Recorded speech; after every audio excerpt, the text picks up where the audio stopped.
बात गुस्से की नहीं है। बात 7 साल के बाद चुनाव हुए हैं और चुनाव होने के बाद जो सवाल 7 साल के बाद जो लोगों ने उम्मीद दिखाई थी, वहां पर भी सवालों के जवाब एडमिनिस्ट्रेशन दे रही है, सरकार नहीं दे रही। जिस दिन चुने हुए नुमाइंदे, उन्हें सवालों का जवाब पता है। देखिए, जो 7 साल से गांव के अंदर थे, इलाकों के अंदर थे, जो आज नेता है, वो सारे सवालों के जवाब जानते हैं, लेकिन आज भी लिखत में उन्हें ब्यूरोक्रेट दे रहा है। मुझे तकलीफ हो रही है। वो ब्यूरोक्रेट जिसने मेरी आवाम को नचाया है, जिसने जम्मू कश्मीर को लूटा है, आज उसी का जवाब महराज सुनने के लिए ऐवान में नहीं आएगा। ऐवान में वही जवाब सुनेगा जो एक सड़क पे बैठा हुआ शख्स, जो ये नेता है, इन्हें सवाल भी पता है, उनके जवाब भी पता है। बस फर्क इतना है, ये इंप्लीमेंट कब करेंगे या अपनी कार्रवाई कब करेंगे, अपनी ताकत जनता के लिए कब दिखाएंगे, उन लोगों को कब रोकेंगे। रेत का माफिया है, स्कूल का माफिया है, शराब का माफिया है, सड़क का माफिया है, अस्पताल का माफिया है। उन चीजों पर रोक कब लगेगी, उस दिन का इंतजार महराज करेगा, वरना तब तक बोलना छोड़ेंगे। साहब कहते हैं आप अपना डीडीसी का एक्सपीरियंस यहाँ शेयर करें। आपको ये अपना एक्सपीरियंस बताएं।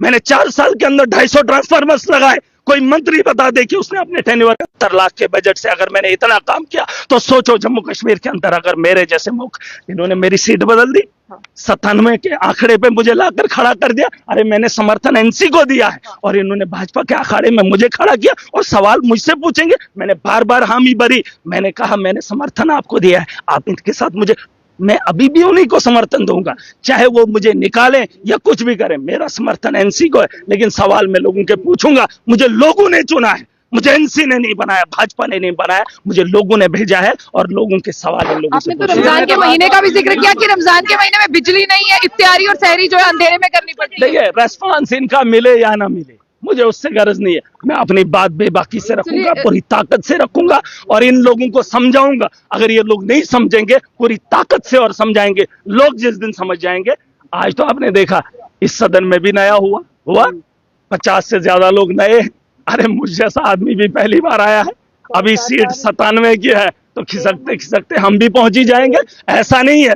जम्मू कश्मीर के हालात बदलने के लिए मुझे जो भी करना पड़े मैं करूंगा। देखिए, नौजवानों के मामले इन्हें नहीं पता है, बात करनी पड़ेगी इनको। अगर सदन में, अगर बजट के सेशन में उन्होंने ये बातें नहीं लाई, तो देख लेना जम्मू कश्मीर की आवाम इन्हें माफ नहीं करेगी। रमजान के महीने में आपने बिजली की बात की, लेकिन आपसे लगातार सोशल मीडिया पर मैं वही कह रहा हूं। मैंने अपनी आवाम को साफ बताया है। आज मैं आवाम में जब भी बात करूंगा तो मैं बात रखूंगा। मैंने कहा है जम्मू कश्मीर के अंदर खास करके मेरी कॉन्स्टिट्यूंसी के लोग किराया नहीं भरेंगे। सरकार ने साफ कर दिया कि पोल अभी खिताई सेनाब के अंदर नहीं है, तार अभी भी नहीं है, मेरे लोगों से किराया लिया जा रहा है। एलजी ने पिछले दिनों ऑर्डर निकालवाया, कहता किराया इकट्ठा करो, लोगों की तारें काट दो। और ये लोग कह रहे हैं कि संदर्भ में मैं हंगामा कर रहा हूं। मेरे कितने गरीबों की इन्होंने तारें काट दी और मैं यहां पर हंगामा ना करूं। जो गरीब रोता है, गिड़गिड़ाता है, उसकी आवाज न रखूं। सुन लीजिए, उसकी आवाज न उठाऊं तो अपनी आवाज करूं। और सुन लीजिए, मैंने अपने लोगों को कहा है किराया देना बंद करो। 200 यूनिट्स का वादा इन्होंने किया है।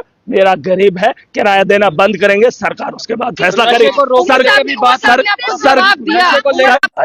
बस इतना। उमर साहब ने आपको कहा ना कि आप उनके छोटे भाई, उन्होंने ये भी कहा कि आपका जो प्रोजेक्ट है वो सेंटर से कोई नाराजगी नहीं, मुझे किसी से कोई नाराजगी नहीं। मुझे जनता जो इस वक्त परेशानी हालत में है, उनका अजाला अगर सरकार से हो सकता है तो प्लीज कीजिए।